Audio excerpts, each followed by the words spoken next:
sometimes I put aluminum foil right here, if there's any spillover. Yeah. How much would your initial approach differ if you were doing an oil? Oh, that's not terribly different. I do a good drawing. Generally, in an oil, I will pay more attention to the precise drawing. Generally, that's my approach. For a commission piece, if I'm doing something for myself, sometimes, just as a change of pace, I will throw in broken color and then work it in like an alla prima approach there, and just kind of push the paint around and get what I want.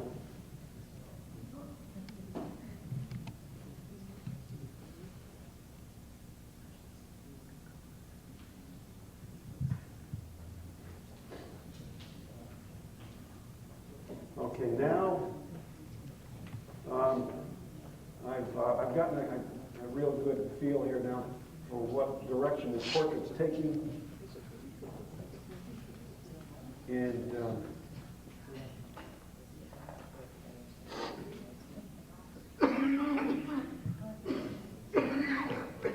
see also too this by this point I would move the lighting a little bit, but I know that Scott's doing the video there.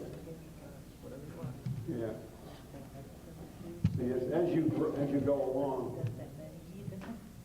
there we go. Now, turn toward me like that. Yeah. Okay. Because I was getting too many shadows. So you have to take control of your situation and get what you want, get the lighting you want. What would the aluminum foil do? Well, it would keep it from having, like Dan said, two light sources. You get two shadows under the chin. If you come over here, you can see there's like two shadows. So you use one light stand for your canvas and one light stand for the model? Yes, typically. Any special holes? Well, I'm still working on that. I got some halogen halogen floods that I'm experimenting with. I still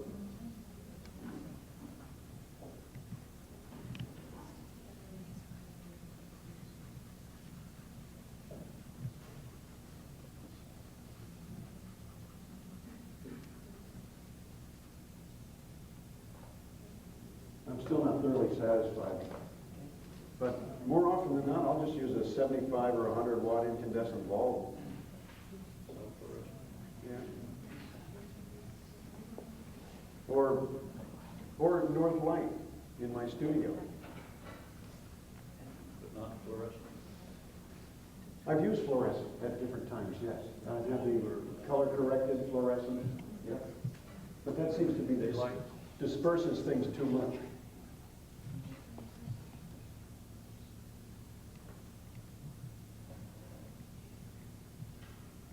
Now I'm using the finger here, but I'm just grazing the paper. I mean, it's just ever so, just the light. And you use your pinky for something like this, because you don't tend to press down as much with that finger.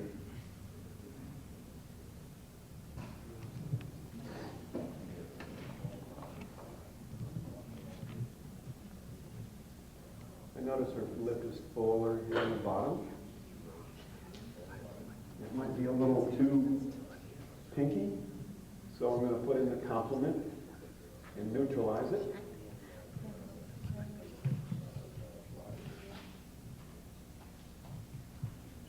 And What do you use for the red lip? I don't know, just red. Was that Yeah. soft? Yeah. Soft or new pastel? It's, what did I use? Oh, this was, it was a pink. Oh, pencil. Yeah, pencil, yeah, 38. In the Conti. So, okay, I want to get something of the blue of her eyes in there. Now it's,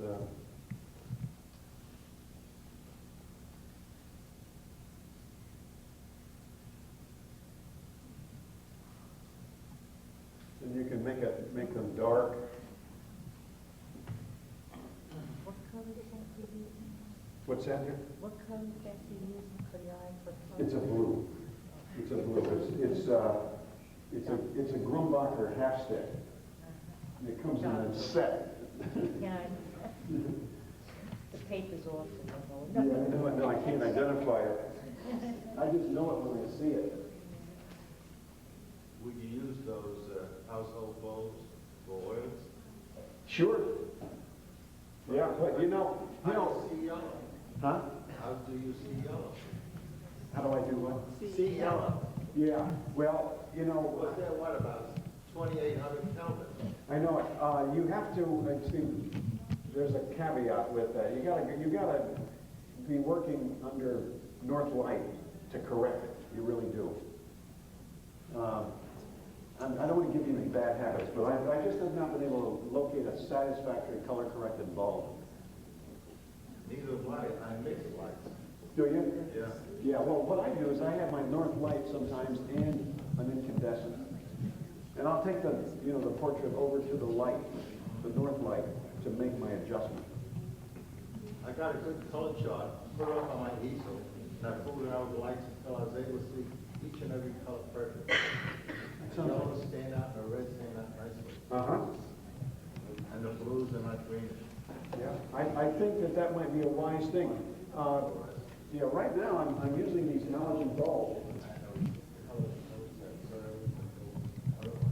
right here, and it's a Philips. This is a 50 watt. This is an outdoor, but it should, I'm looking for the indoor or whatever might help me out. But I'll tell you, that's a pretty pure light right there. Not too much yellow on that at all. Yeah, but it's all in contrast. You have a improved and reflect. Very, very contrasted. That's right. Yeah. I like a strong light. Without reflection. Right. Unless you use a... But you know what? You know what I do? Reflector. I got 150 there, and I have a relatively low ceiling in my studio, and I shine it right to the ceiling. It's a white ceiling, and it disperses a nice, evenly balanced light. It's a pure white ceiling. Yeah, it's right. Yeah. Well, if you have trees outside of your studio window, we can reflect green into your studio.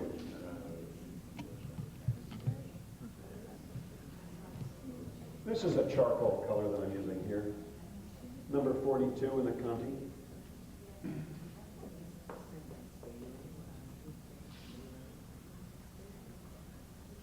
of course, if you tilt it down a bit, you get less reflection off the paper or the canvas. Well, more so with oil. You don't have to worry about that so much with pastel, but definitely with canvas. You have to worry about reflection.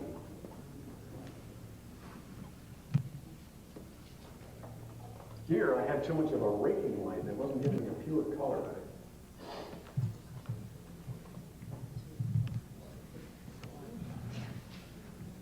I have the lights on both sides, and I keep them up high at about a 90-degree angle. Uh-huh.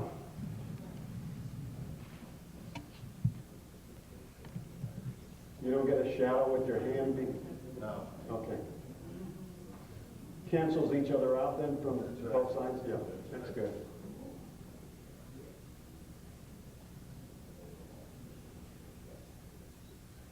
Plus, tilting down helps a lot. Uh-huh. Keeps the shadow off the canvas.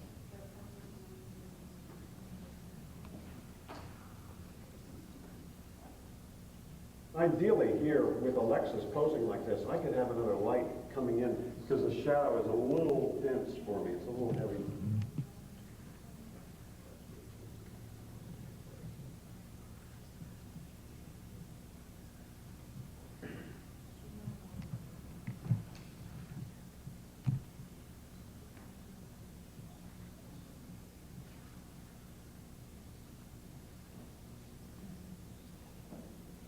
I just warmed that up a little bit, neutralized it somewhat.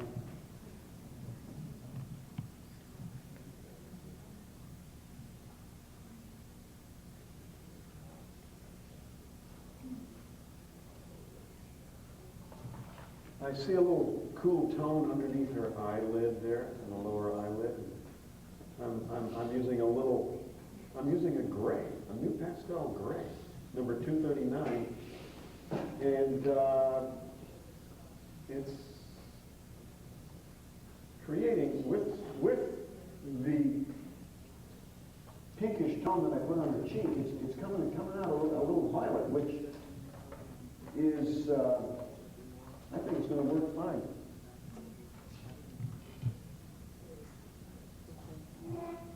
And that color right there under the eyelid, that lower eyelid, I don't know about you, but that's a color you could spend the rest of your lifetime trying to get. It is the most elusive color.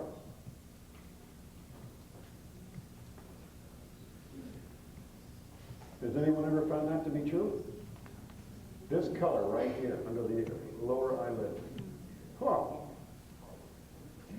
Unbelievable. Now, to unify the hair color, take the bristle brush and vigorously work that right in there.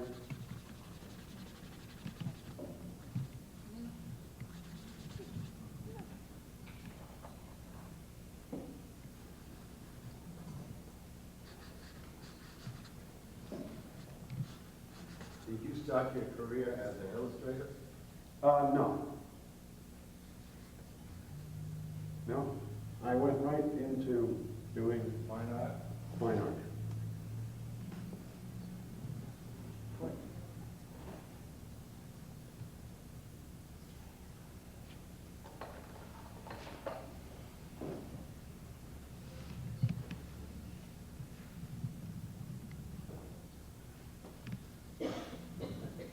Now, when you're doing a portrait and you're looking for areas of accent, you know, there's look right up here. Look for a highlight right there in the corner of the eyes, one right by the wing, the nostril wing, the top of the mouth, and the chin. It's boom, boom, boom, boom, boom, boom, boom, boom.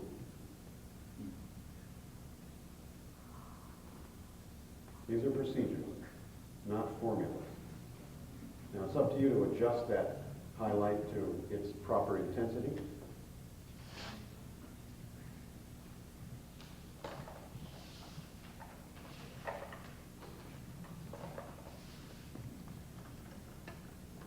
A 6B, general 6B charcoal, nothing like it.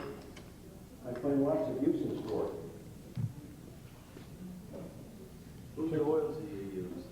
The oils, you know, I use pre-tested, Grumbacher's pre-tested overall.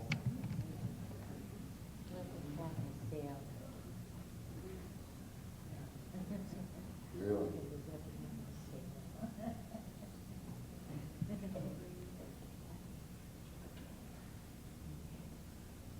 Now, glasses today have every shape in the world. It used to be that you drew glasses with your eyes closed. Not anymore.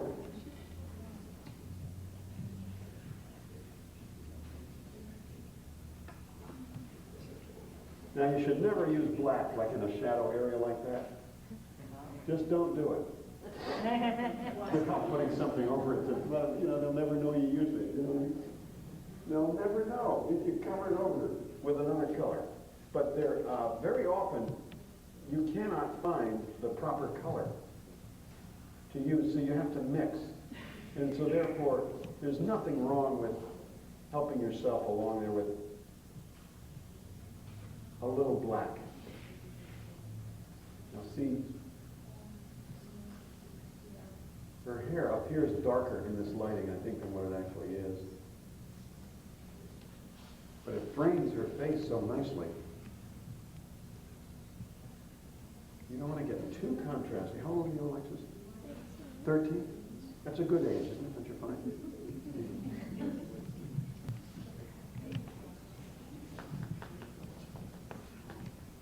Oh, yeah. What subjects interest you the most? You like to draw? Do you paint? You said pastel. Any other subjects that you said capture your interest? I like sports, Do you? What kind of sports do you do? track and gymnastics, Really? What, now in track, what's your specialty? running. 800 meters? Uh-huh. You use fixative when you finish? No, not when I finish. Sometimes when I'm working on the portrait, but very rarely. You find it changes the color a bit? Oh, yeah. And there again, too, it kind of locks you out. You can't, it's hard to go over it. I had a bad experience about 35 years ago. Uh-huh. Joe Hinglow Yes. painted my two kids there. Right. Up in the mountains. Uh-huh. He framed it, Yes. put it in glass. When I got home, everything shifted. No. Yeah. Now, shifted, what happened? What do you mean by shifted? The pastel shifted. Yeah. It was all over. Was it on the glass? Did it? I don't recall. Here. But I brought it back up to him and he corrected it. Yeah. And then he sprayed it. Well, The vibration in the trunk, in the car, is what did it. yeah. What I would suggest happened is that somebody put too much pressure on the back of the painting and it mushed it into the glass. Yeah, and then it gets a clouding effect. You got to take it out, wipe the glass off, and you're okay. You must not lift a pastel portrait from the back with the pressure going up like that. Otherwise, nothing should happen. You would put like a little piece of, wood or something. Separator, in between. yeah. Separator, yeah. Definitely. Yeah. Yeah, that's very wise to do that. Very wise. Okay, how are we doing here? Now,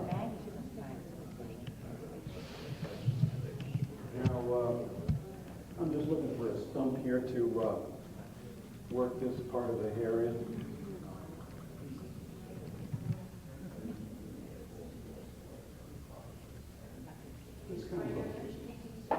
What's that? Yeah, no, I really don't. Not at the end. It changes the color. It takes all the light out of it. Oh, yeah, just kills the luster. Kills the luster. I think one technique in applying pastel that's very helpful is to go from side to side and up and down, weaving a fabric of color. Unlike oils, you don't have to worry about the direction in which your stroke goes. You have all the freedom in the world. You can go at a diagonal, up and down, side to side, circular. This is fun. Right here to get some transitions in tone. And if that gets too yellow, take a little lighter tone.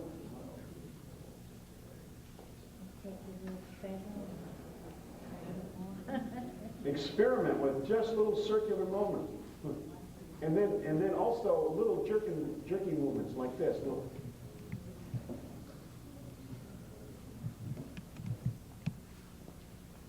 Think of the rhythm of application. Now it's a little.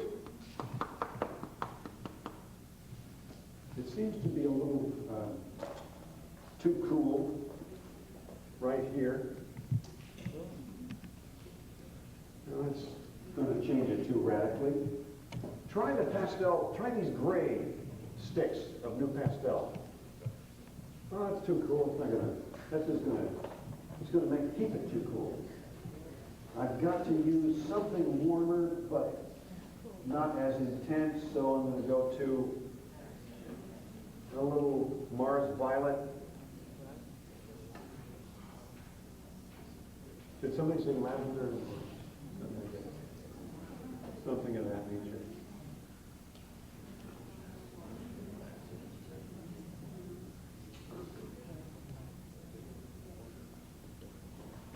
Okay, I'm on my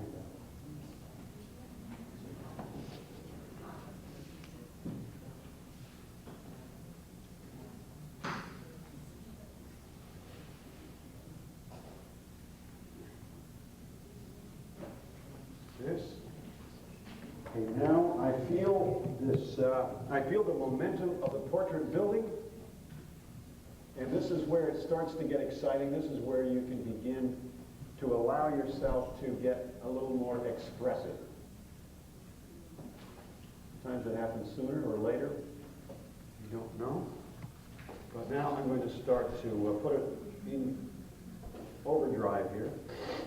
And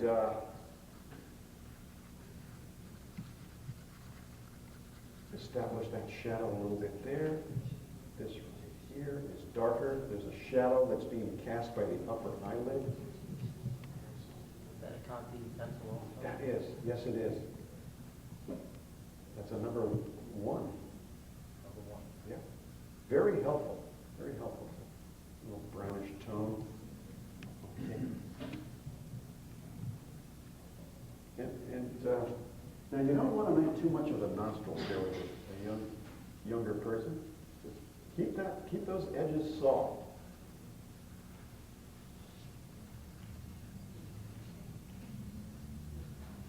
And lose. See, I like to go on a lion hunt. Think about it. You know, get rid of the lions. Right? You like that? A lion hunt. You know? Yeah. And see, we got too many lions here.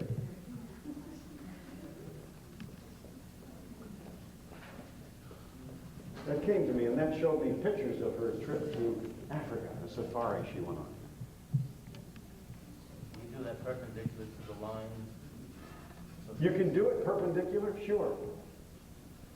Or you can cross-hatch very softly. Sometimes the pencil is just grazing the paper.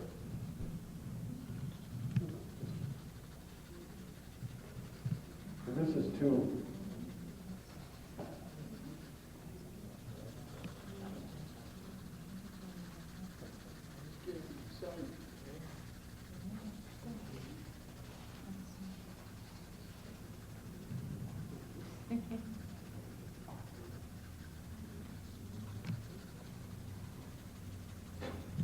You mustn't blow on your paper like that.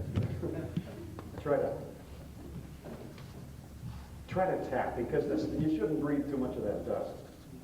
You really shouldn't.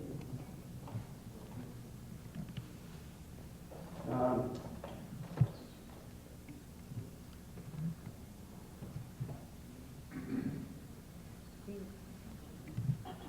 you as a rule put the background in last or first? Or? Well, you know, it's interesting you mention that, because I was just contemplating the type of background I was going to use. Because if you put the background on, don't you run the risk of getting all that dust all over the nice tones of the face? Well, yeah, but there's a way of doing it so that you really, Don't. yeah, you don't. Okay, let me see you do it. Yeah, well, you just don't put that much on. See, it's,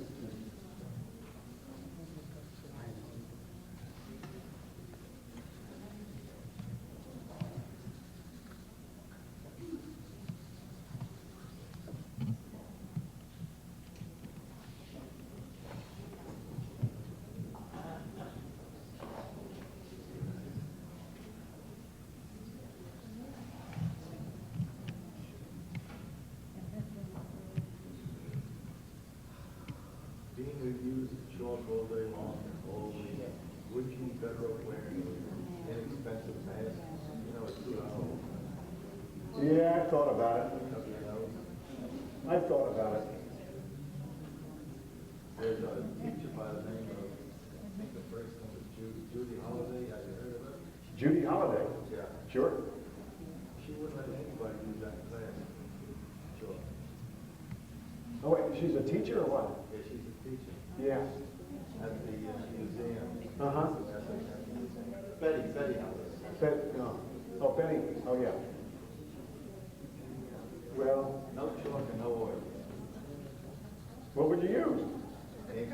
Oh, ink. Oh, well, maybe she was hypersensitive.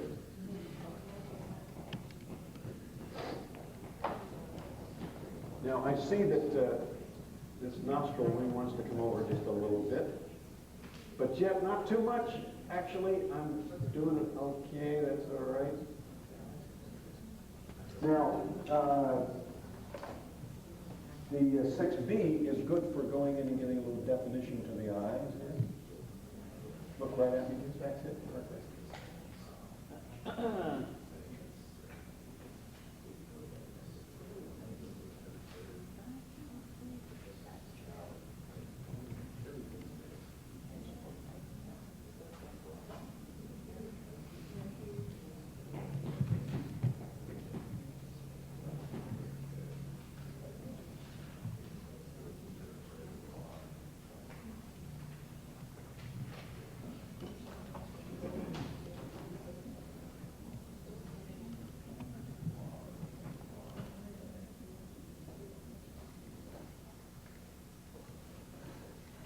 gray you were putting over? Yeah, it's a gray, So and I'm it's just, lightening up the blue. I'm lightening up the blue with the gray.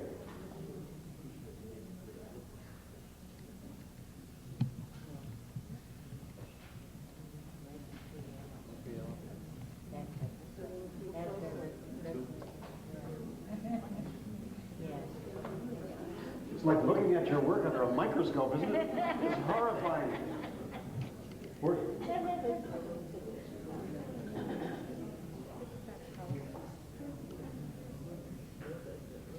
That's closer.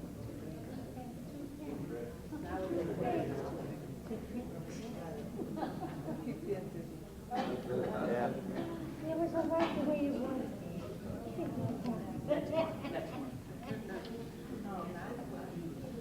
Okay.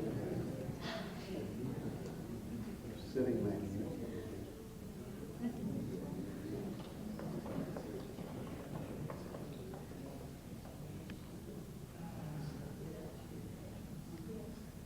Now we gotta make sure that the distance here between the eyebrows is proper. It's gotta be corrected.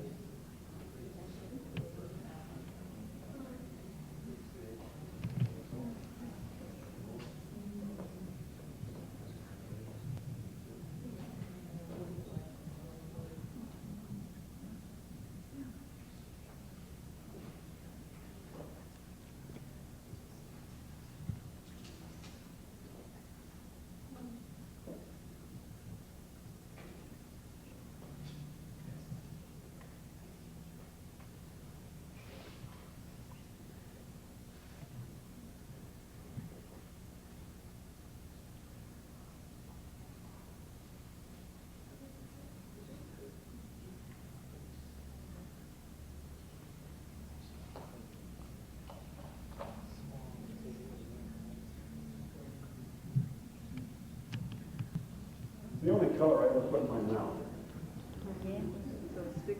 So it sticks good. Is that the white? That's at 277.